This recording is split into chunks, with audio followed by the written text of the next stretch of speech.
লোকে বলে যে বান্দরবন দেখলো না সে নাকি বাংলাদেশের অর্ধেক সৌন্দর্যই দেখলো না।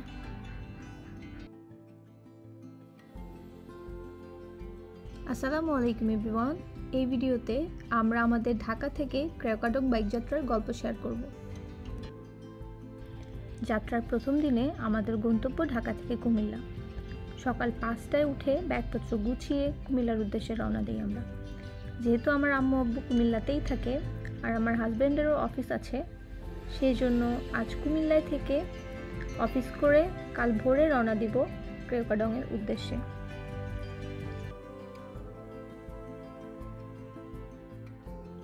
সকালে সূর্যোদয় দেখতে দেখতে আমরা চলতে থাকি।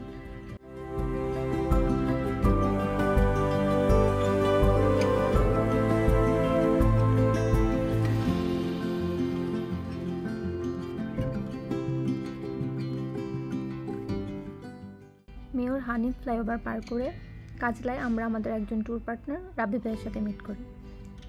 আমাদের বাকি দুইজন ট্যুর পার্টনার এই ট্যুরে যোগ দিবে কুমিল্লা থেকে।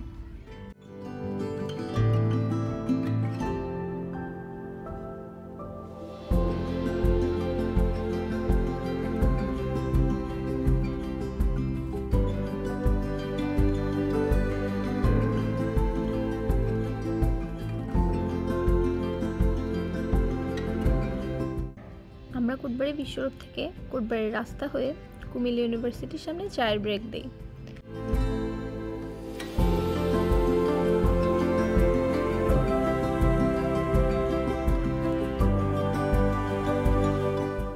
আপনারা যারা জানেন না, ঢাকা থেকে খুব কাছেই কুমিল্লা কোটবাড়ি এলাকায় ইউনিভার্সিটির পরে সুন্দর কিছু ছোট পাহাড়ি রাস্তা আছে। এই রাস্তা ধরেই আমরা আমাদের বাড়ি পৌঁছে যাই। বাড়ি পৌঁছেই রাব্বি ভাইয়া আর তন্ময় মানে আমার হাজব্যান্ড তাদের অফিসের কাজে বসে যায়। যাত্রার দ্বিতীয় দিনে আমাদের গন্তব্য কুমিল্লা থেকে ক্রেওকাডং। সকাল ভোরে পুরো টিম সহ আমরা রওনা দিয়ে দিই পাহাড়ের উদ্দেশ্যে।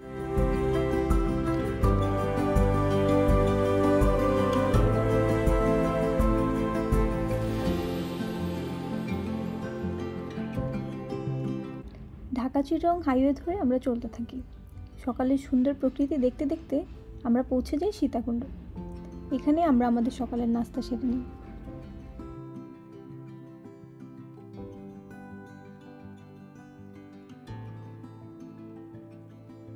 নাস্তা সেরে আমরা আবার আমাদের গন্তব্যের উদ্দেশ্যে রওনা দিই।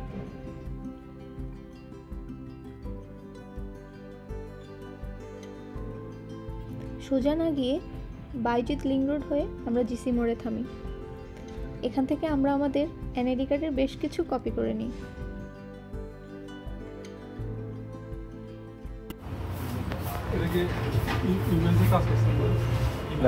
নতুন বিজনেস বান্দরবান ট্রাভেল করতে আমাদের বেশ কিছু এনআইডির কপির প্রয়োজন হবে। কিছু চেকপোস্টে এনআইডির কপি জমা দিতে হবে এবং কিছু জায়গায় শো করতে হবে। আপনারা যারা যাবেন অবশ্যই মনে করে এনআইডির কপি নিয়ে যাবেন। চিটাগং শহর থেকে বাইকের ট্যাঙ্ক ফুল করে আমরা বান্দরবানের রাস্তায় চলতে থাকি। বেশ কিছুক্ষণ রাইড করার পর আমরা বান্দরবান পাহাড়ি রাস্তায় ঢুকে পড়ি।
পাহাড়ি আঁকাবাঁকা রাস্তা ধরে চলতে চলতে পৌঁছে যাই বান্দরবান শহরে। এখান থেকে যেতে হবে রুমাবাজার। বান্দরবান থেকে রুমাবাজার যাওয়ার দুটি রাস্তা আছে, একটি হলো রোয়াংছড়ি রোড, অন্যটি নীলগিরি রোড। আমরা রোয়াংছড়ির রাস্তাটা চুজ করি। এই রাস্তাতেই বান্দরবানের সবথেকে ফেমাস কিছু ঘোরার জায়গা আছে, যেমন দেবতাখুম, শিলভান্দা ঝর্ণা, এমন আরও কয়েকটা জায়গা আছে। এই রাস্তায় কিছু দূরে গিয়েই সাঙ্গু নদী। সাঙ্গু নদীর ব্রিজের উপর থামি, কিছুক্ষণ ভিউ এনজয় করে আবার রাইড শুরু করি। এখান থেকে মূলত আসল পাহাড়ের রাস্তা শুরু, সাথে পাহাড়ের অপরূপ দৃশ্য।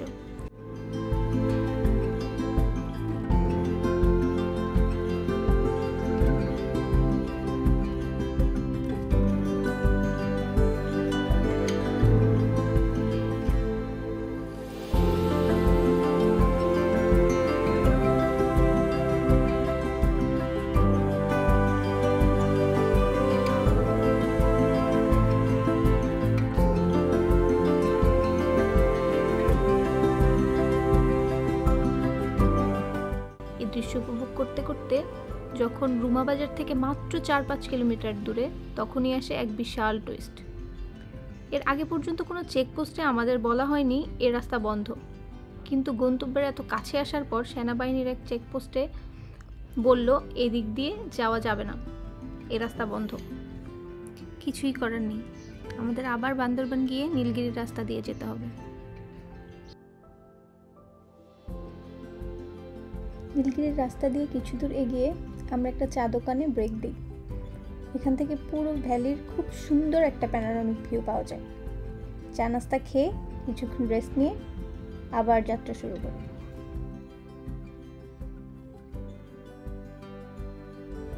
এটা হলো ওয়াই জাংশন। এখান থেকে একটা রাস্তা নীলগিরি, অন্যটি রুমাবাজার যায়।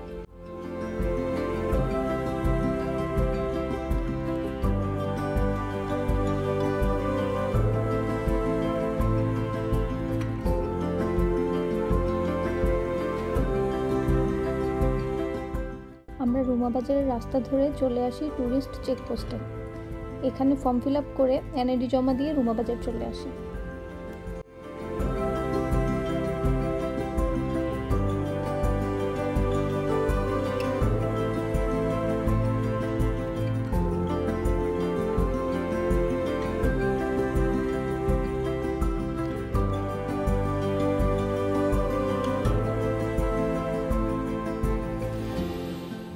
রুমাবাজারের পরে ট্যুরিস্ট গেট ছাড়া যেতে দেওয়া হয় না। আমরা রুমাবাজার থেকে অন্য একটা টিম মিলে একজন গাইড হায়ার করি। এখান থেকে মুডলি খেয়ে চাচাকে আমাদের ফ্রেন্ড আসিফের বাইকে নিয়ে রওনা দিই। বলে রাখা ভালো, গাইডকে যদি আপনাদের সাথে না নেন তাহলে গাইডের যাতায়াতের জন্য আরও একটি বাইক ভাড়া করতে হবে, যেখানে খরচ পড়বে 1000 থেকে 1200 টাকা। গাইড খরচ 800 টাকা পার ডে এবং খাবার বাবদ 500 টাকা। এখান থেকেই মেনলি চ্যালেঞ্জিং রাস্তা শুরু। রাস্তার পাশে সুন্দর পরিচ্ছন্ন গ্রাম আর উঁচু নিচু পাহাড়।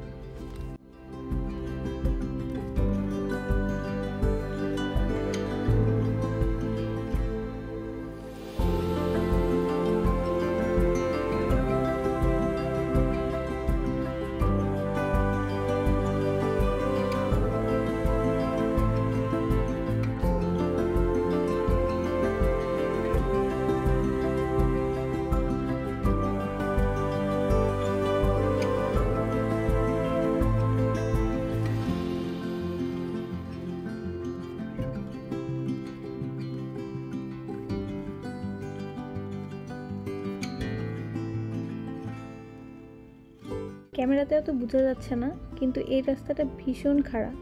দেখতে পারবেন একটা গাড়ি উঠতে না পেরে রাস্তার মধ্যে বাঁকা হয়ে দাঁড়িয়ে আছে।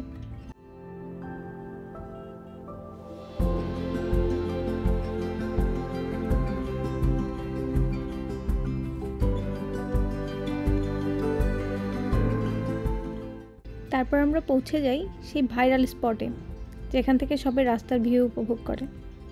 এখান থেকে নামলেই বগা লেক।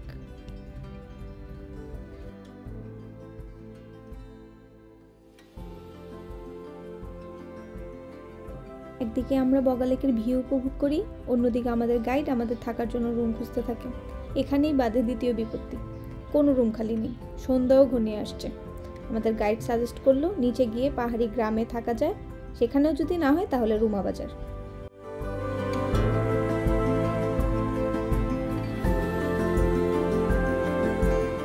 ওকে, সো আজকে যেটা হলো, আমরা বগালেক পৌঁছালাম, কিন্তু বগালেক কেওক্রাডং কোথাও কোনো হোটেল খালি নেই। সো অ্যাজ এ রেজাল্ট আমরা ওখান থেকে নেমে আসতে বাধ্য হই। আর ওখান থেকে নেমে এসে আমরা এখন মানাইল একটা গ্রামে আছি। সো গ্রামের মানুষ আমাদেরকে থাকার ব্যবস্থা করে দিছে। আজকে আমরা গ্রামের একটা ফ্যামিলির সাথেই থাকবো। আমাদের টিম ভাইয়ারা আছে ওখানে। তাই আপনারা যদি আসেন অবশ্যই চেষ্টা করবেন রুম বুক করে আসার জন্য।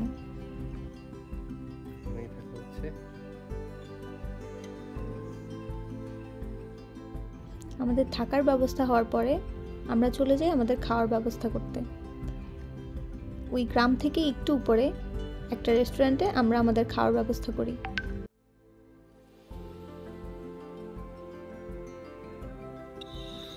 তো আমরা থাকতেছি মুনলাই পাড়ার নিচে, আর আবার বাইক নিয়ে পাহাড়ের উপরে আসতে হইতেছে খাওয়া দাওয়া করার জন্য। তো এইখানে খাওয়া দাওয়া করবো। খাবারের জন্য অপেক্ষা করতে করতে রাস্তায় বসে তারায় ভরা আকাশের ভিউ উপভোগ করি। যেহেতু সারাদিন আমরা ভারী খাবার খাইনি, আর সামনে পাহাড়িদের এত মজার মজার খাবার, সবাই পেট ও মন ভরে খাবার খেলাম। খাবারের প্যাকেজ জনপ্রতি 350 টাকা।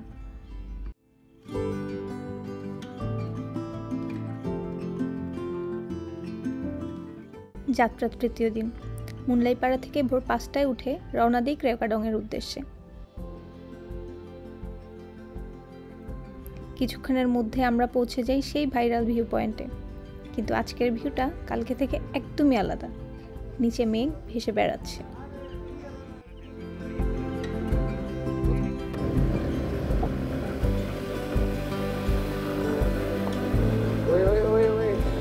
গাড়ি থাকবে গেছে। হ্যাঁ, সাইকেল উঠে দিই।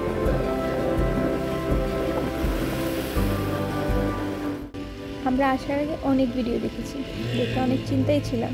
রাস্তাটা অনেক খারাপ, অসম্ভবের কাতারে একটা জিনিস। বাট আমাদের অনেস্ট অপিনিয়ন যদি শেয়ার করি, রাস্তাটা চ্যালেঞ্জিং ঠিকই, কিন্তু একটু সাবধানতার সাথে চালালে অসম্ভব কিছু না, বরং থ্রিলিং অ্যান্ড এনজয়েবল একটা এক্সপিরিয়েন্স।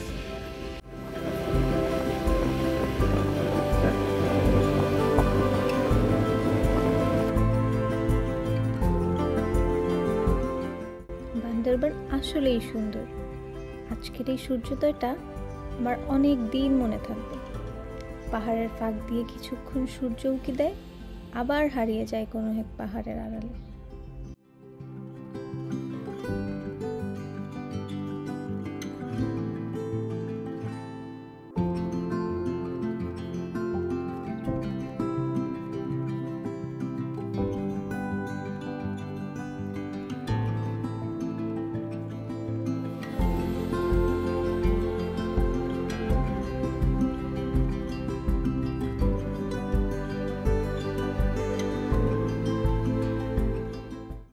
এইভাবে কুয়াশা মাখা পথ ধরে পৌঁছে যাই আমরা কেওক্রাডং-এর চূড়ায়।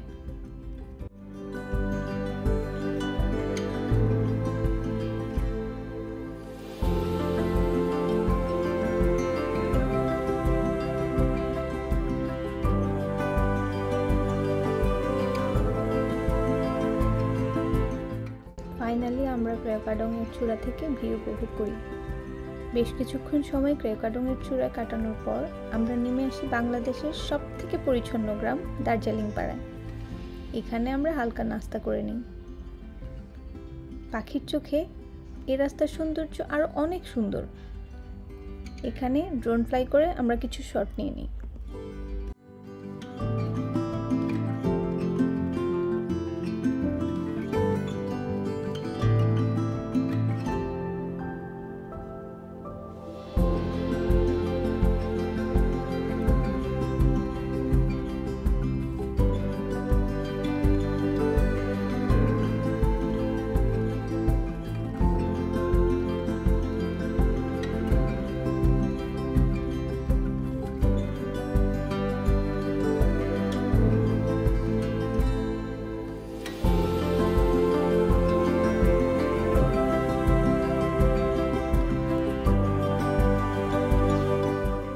তারপর ফিরে আসি মুনলাই পাড়ায়। এখানে সবাই কিছুক্ষণ গল্প করে পাহাড়ি ফল খেয়ে জিনিসপত্র নিয়ে এখানে সবাইকে বিদায় দিই। এরপর শুরু হয় আমাদের ভ্রমণের নেক্সট চ্যাপ্টার। এখান থেকে ঢাকা না ফিরে আমরা চলে যাব কাপ্তাই রাঙামাটি ওইদিকে। রুমাবাজার থেকে গাইডকে বিদায় দিয়ে চেকপোস্টে বের হওয়া এন্ট্রি করে চলে যাই আদ্রক রিসোর্টে আমাদের ব্রাঞ্চ করতে। রাস্তায় শৈলপ্রপাত ঝর্ণায় থামি, ওইখানে কিছুক্ষণ থেকে চলে আসি বান্দরবান সিটিতে। ওইখান থেকে বাইকের অয়েল চেঞ্জ করে ট্যাঙ্ক ফুল করে চলে যাই আমার এক ফ্রেন্ড মং ওয়েচিং মারমার সাথে দেখা করতে। বান্দরবান থেকে রাঙামাটি যাওয়ার রাস্তাটা খুবই সুন্দর, গাড়ি চলাচলও কম।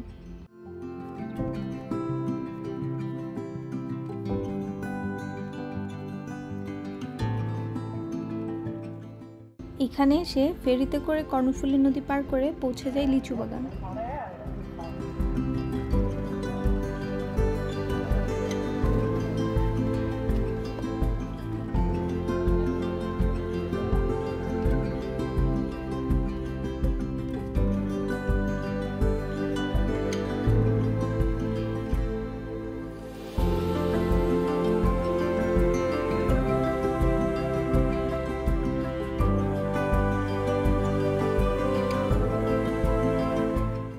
অবশেষে আমরা পৌঁছে যাই কাপ্তাই।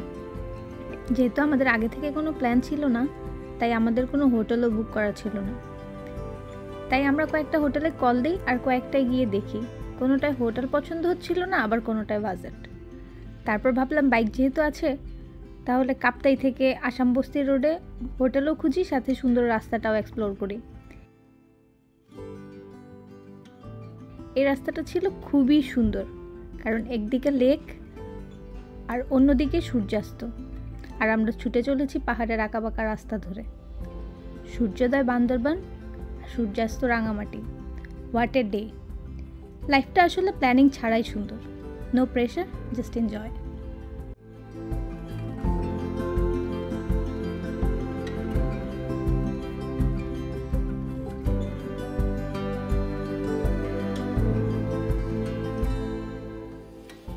অনেক খোঁজাখুঁজির পর আমাদের বাজেটের মধ্যে একটা রিসোর্ট পছন্দ হয়, বারানিয়া লেক শোর রিসোর্ট। 2500 টাকা পার নাইট, উইদাউট ব্রেকফাস্ট। সুন্দর গুছানো একটা রিসোর্ট, রুমের বারান্দা থেকে খুব সুন্দর লেক ভিউ। আমরা ফ্রেশ হয়ে আবার বেরিয়ে পড়ি রাতের খাবার এবং আশপাশটা একটু ঘুরে দেখার জন্য।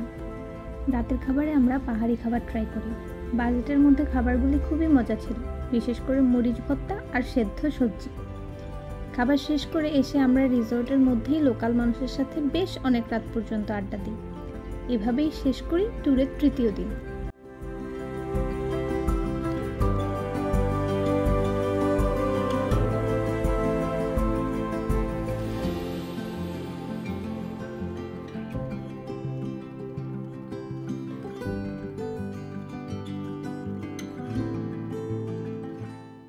যাত্রার চতুর্থ এবং শেষ দিন। সকালে সুন্দর সূর্যোদয় দিয়ে দিনটি শুরু হয়।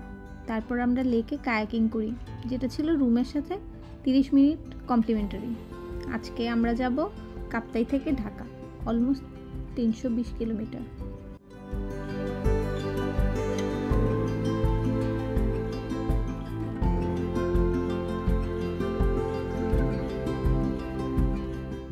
পথে আমরা রাঙামাটির অনেক ফেমাস একটা স্পট ঝুলন্ত ব্রিজে থামি। সেখান থেকে বেরিয়ে আমরা আমাদের নাস্তা সেরে নিই। এই রাস্তাটা ছিল খুবই এনজয়েবল টু রাইড, যেহেতু রাস্তাটা নতুন এবং প্রশস্ত আর দুই পাশে অপরূপ প্রকৃতিতে ঘেরা, বাইক রাইড করার জন্য একদম পারফেক্ট। আমরা এই রাস্তা দিয়ে ভাটিয়ারি হয়ে ঢাকা চিটাগং হাইওয়েতে উঠি। এরপর ফেনী এবং দাউদকান্দিতে চায়ের ব্রেক দিয়ে পৌঁছে যাই ঢাকাতে।